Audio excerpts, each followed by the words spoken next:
जे जोंनि Bodoland digital journalist एसोसिएशननि बानजायनायाव जे सानसेनि हाबाफारि लानानै खुंनाय बेयो जोंनि थाखाय जोबोद मोजां जादों। आं बिथांमोनखौ गिबियावनो बाख्नायो जे जोंनि फटबजरा ओनसोल हिसाबै बिथांमोनहा जे बे हाबाफारिखौ खुंदों बियो जोंनि थाखाय मिथिनो गोनां मोनसे साफ्रोमबोनि थाखाय जोङो बिथांमोनखौ जोङो गिबियावनो बाख्नायनांगोन जे डिजिटेल मुगायाव बा जे खौरां बिजोंनि बाथ्राखौ लानानै जों दिनै जे सावरायदों बाहाय हयथ' जोंनि खौरां बिजोंनि जायफोर जोंनि माखासे बर' खौरां बिजोंफोर दङ बिनि सामलायगिरि बिथांमोनहा दिनै बाहाय दंफैयो। हयथ' जोंनि बर' हारिखौ दाफामनायाव बा जोंनि बर' हारिनि माखासे जेंना जेंगोना बा जोंनि साफ्रोमबो जेनाखि जाफुबाय थानाय बा सोलिबाय थानाय जे जोंनि जाथायफोर बेखौ बिथांमोनहा जायगा जायगा थांनानै जोंनि रायजो राजानि गेजेराव मोनसे जे एवारनेस लाबोनाय बा मिथिहोनाय माखासे जाथायफोरनि सायाव बिनि सायाव हयथ' बिथांमोनहा जोंनि बर' जार्नालिस्ट हिसाबै बा जोंनि बर' खौरांगिरि हिसाबै बिथांमोनहा खामानि मावगासिनो दङ। जोङो बेखौ बिथांमोनखौ बाख्नायनांगोन। दिनै हयथ' खौरां बिजोङा जोंनि गेजेराव गामि ओनसोलाव हयथ' इसिबां फकास जायाखै बा इसिबां फकास जाया हयथ'बा खौरां बिजोङा बेसेबां गुरुत्व दं हयथ' बिनि सायाव जोंनि गामिनि रायजो राजाफ्रा हयथ' बांसिनानो मिथिया। जिहेतु जोंनि गामि ओनसोलाव थानाय आइ आफा रायजो राजाफ्रा मावनानै जायो हयथ' बे रोखोम खौरां बिजोंनि गोनांथिया मा डिजिटेल मुगायाव जे खौरां बिजोङाबो जे जोंनि थाखाय गोनांथार बेखौ हयथ' जोङो दिनैनि थारिखआव जोंनि गामि ओनसोलनि आइ आफा रायजो राजाफ्रा हयथ' बिनि गोनांथिखौ मोजाङै बुजिनो मोना। नाथाय जों मिथिगौ जे खौरां बिजोंनि गेजेरजों जोंनि गेजेराव जे माखासे जाब्रबथायफोर जायो बैफोरखौ मिथिहोनो थाखाय दहाय एसे आगोलाव जाय बिथांमोनहा बुंलांबाय खौरां बिजोंनि सायाव जे बबेबा खनायाव माबा मोनसे जाथाय जायोबा बेखौ जोङो ससियेल मिडियानि दारै खौरां बिजोंनि दारै हयथ' बेखौ जों मिथिहोनाय जायो।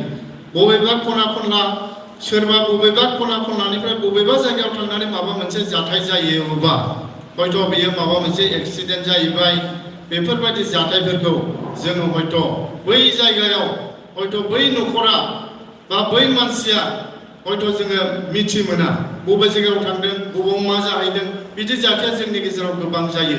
नाथाय बैफोरबायदि जाथायखौ जोङो दिनै बे ससियेल मिडियानि गेजेरजों जोङो फोरमायनो हायो बा जों मिथिनो हायो। दिनै बे रोखोम गोबां जाथायफोर जायो जोंनि गेजेराव बबेबा जायगायाव बे रोखोम माबा मोनसे गिदिर जाथाय जाबाय बे जाथाया हयथ' बबेबा खनानि मानसिमोन हयथ' बे फटबजराव फैबाय बेहाय बियो माबा मोनसे जाथायनि थाखाय बाहाय हयथ' बियो भुगिनांबाय। बे रोखोम जाथायफोरखौ हयथ' जोङो ससियेल मिडियानि दारै जोङो जेला ससियेल मिडियायाव जों फोसावबाय अब्ला बै जायगायाव बिथांमोना हयथ' मिथिहैयो। मिथिनायनि गेजेरजों मोनसे चेनेला जायो कन्टेक्टआ जायो हयथ' बै जायगायावबो हयथ' ससियेल मिडियानि माखासे बिथांमोन दं बिथांमोनजों मोनसे कन्टेक्टआव थानानै हयथ' बेखौ जोङो मिथिनो मोनो। बे रोखोम जोङो खौरां बिजोङा जोंनि थाखाय जोबोद गोनां। बिथांमोनहा जे एसेबां खस्थ' खालामनानै हयथ' मावगासिनो दङ बेहाय हयथ' बिथांमोननि थाखाय बेबायदि रोखोम पेमेन्टबो गैया। बे रोखोम पेमेन्ट बिथांमोनहा जे मोनो साख्रियाल बायदि बेबो नङा। बिथांमोना जास्ट जाथिनि थाखाय हारिनि थाखाय हादोरनि थाखाय बिथांमोना जास्ट कन्ट्रिबिउसन बेखौ जों बुंनांगोन कन्ट्रिबिउसन। जोङो गोबाङा गोबां कन्ट्रिबिउसन खालामो सोरबाबा जातीय संगठनाव सोरबाबा बबेबा मोनसे संगठनफ्राव बे रोखोम जों कन्ट्रिबिउसन खालामो। दा बिथांमोनहाबो दिनै ससियेल मिडिया हिसाबै बे रोखोम गावनि जे देहा सोलेर बेखौ बावसोमनानै थाइसेबो मोनाबाबो बिथांमोनहा दिनैनि थारिखआव कन्ट्रिबिउसन होगासिनो दङ। बे जोंनि थाखाय जोबोद बाख्नायथाव बा सिबिथाव। बेनिखायनो आं दिनै खावलायगोन जे जोङो ससियेल मिडियाखौ जोङो गुरुत्व होनांगौ। दा जोंनाव ससियेल मिडिया दहाय होननाय बायदि गोबां माने बाहागो दं, जेरै नोङो स्टेट लेभेलावबो माखासे दं, निउस लाइभनि खोथा नङा होमबा? जोंथ' बयबो मिथियो निउस लाइभ नायो, बिदिनो आसाम टक्स बेफोरबायदि गोबां बिसिनि मेन माखासे चेनेलफोर दङ। बै चेनेलनि दारै सोरबा पलिटिकेल लेभेलनियानो जा, सोरबा ससियेल लेभेलनियानो जा, माखासे जायफोर मोजां हाबाफारि लानानै खामानि मावो बैफोरखौ जोङो मा ससियेल मिडियानि दारै जों फकास खालामनाय जायो। जोङो मोनसे हारिनि थाखाय जेनेबा दहाय एसे आगोलाव बुंनाय बायदि जोंनि बर' हारिनि थांनानै थानायावबो जे ससियेल मिडियानि गोबां बा बर' हारिखौ मिथिसार होनायावबो जोंनि ससियेल मिडियानि गोबां गोनांथि दं। जेरै जोंनि हारिनि मोसानाय मुसुरनाय, दामनाय देनाय, जानाय लोंनाय बेफोरखौ नोङो सारा वर्ल्डआव सारा बुहुमाव मिथिहोनो थाखाय मानि दारै मिथिहोदों दिनैलाय? मानि दारै मिथिदों? ससियेल मिडियानि दारै मिथिदों। ससियेल मिडिया गैयामोनबा दिनै जोंनि गेजेराव हयथ' बे बर' हारिया बा बागुरुम्बा मोसानाय, बर' हारिया मा जायो, मा थायो, मा लोङो, बोरै सोलियो, मा दख'ना गानो, मा आरनाय, हयथ' दिनैनि तारिखाव हयथ' जोङो ससियेल मिडिया गैयामोनबा हयथ' जोङो सारा वर्ल्डआव जोङो बेखौ हयथ' दिनै जों गोसारहोनो हानाय नङामोन।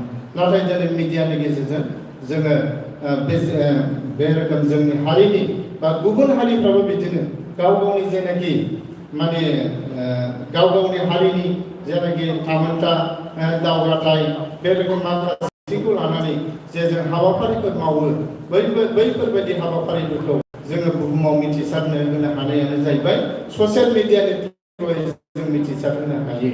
दा गुबुनफ्राबो बे ससियेल मिडियानि दारैनो हयथ' दिनै चाइनायाव मा खालामो ना जापानाव मा खालामो, सोर मा खालामदों, माबोरै सोलिदों, माबोरै थायो, माबोरै जायो, बेखौ जों माजों मिथिदों?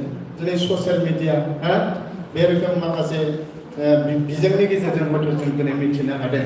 बे रोखोमनो जोङो ससियेल मिडियानि दारै आपडेट जेनाखि आपडेट बेखौ जों मोननो हायो। दा एट प्रेजेन्ट मा जादों बेखौ जों ससियेल मिडियानि दारै जों मिथिनो मोनो। बेनिखायनो जोङो ससियेल मिडियाखौ जोङो गुरुत्व होनांगौ, बिथांमोनखौ जोङो अनसायनांगौ।